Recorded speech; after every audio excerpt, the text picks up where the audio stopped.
मंत्री नितेश राणे देखील आता तुमच्या म्हणजे तुमच्यावर आरोप करतील, आता तुम्हाला टार्गेट करतील. आता नितेश राणे साहेबांना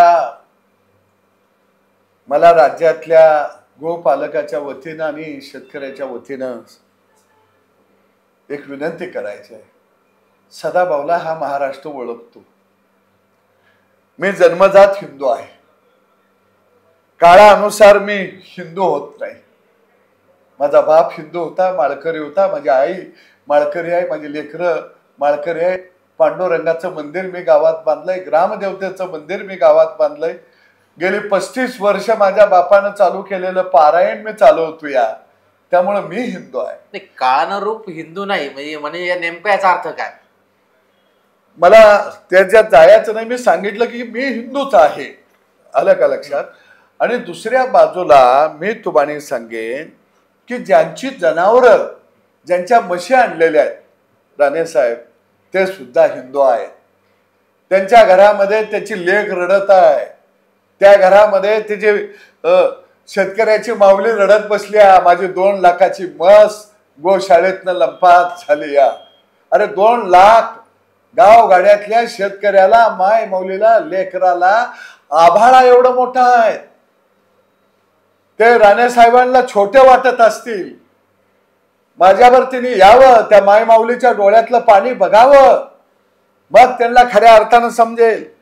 जनावरं बघितलं तर जे शेतकरी पाळत आहेत, ज्याचं जळतंय त्याचं दुखतंय.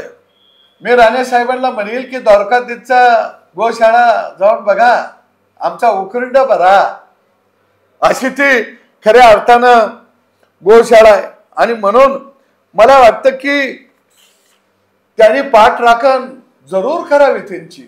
जे चांगले गोरक्षक आहेत त्यांची जरूर करावी. पण शेतकऱ्यांच्या म्हशी 90 विकलेल्या आहेत, त्यांची पाठराखण आज नितेश राणे साहेब करायला लागलेले आहेत. ही अपेक्षा माझी त्यांच्याकडून नव्हती. ते मला म्हणले की गोरक्षक सदाभाऊला त्यांच्या स्टाईलनं उत्तर देतील. राणे साहेब, सदाभाऊला माझ्या शेतकऱ्यासाठी मरण आलं तरी ते मरण मी पत्करन, पण तुम्ही ज्या शेतकऱ्यांच्या गोट्यातल्या म्हशी लुटल्या गेल्या त्यांच्या अश्रू तुम्हाला पुसाता येत नसतील तर पुसू नका, पण त्या शेतकऱ्यांच्या, त्या मायमाऊल्यांच्या जखमेवरती किमान मीठ तरी चोळू नका. कारण हे मी बोलत आहे हातात कागद घेऊन बोलत आहे. हे मी बोलत आहे पुरावा घेऊन बोलत आहे. हे मी बोलत आहे न्यायालयाचा आदेश घेऊन बोलत आहे. राणे साहेब, शेतकरी तळमळतो या त्या ठिकाणी. तुम्ही शेतकऱ्याचं दुःख बघा आणि मग तुम्ही मला तुमच्या स्टाईलनं उत्तर द्यायला सांगा, हरकत नाही.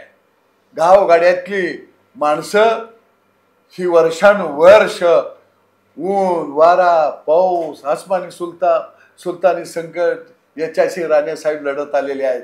तुम्हाला काय दुःख कळणार आहे? ज्यांच्या म्हशी विकल्या गेलेल्या आहेत त्यांचं दुःख तुम्हाला नाही समजणार. कारण जो शानघाण काढतो, ज्याचा शेणामुदात हात आहे, जो जनावराची धार काढतो, जो जनावराला चारा पाणी वैरण आणतो, लेकरापेक्षा जास्त जपतो, त्याचं दुःख तुम्हाला कळणार नाही. ज्याच्या वंशी जावं तेव्हाच ते कळो. तुम्ही त्या वंशात गेला नाही, तुम्ही गोठ्यात नाही वाढला हो, आम्ही गोठ्यात वाढलोया. सोशल मीडियाच्या भाऊ गर्दीत विश्वासार्हतेने चकाकणारे नाव म्हणजे लेट्सअप मराठी.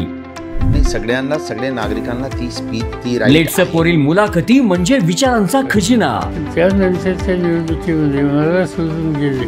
बातम्या केवळ वस्तुस्थिती सांगणाऱ्या, न प्रोपगंडा, फक्त जनतेचा अजेंडा.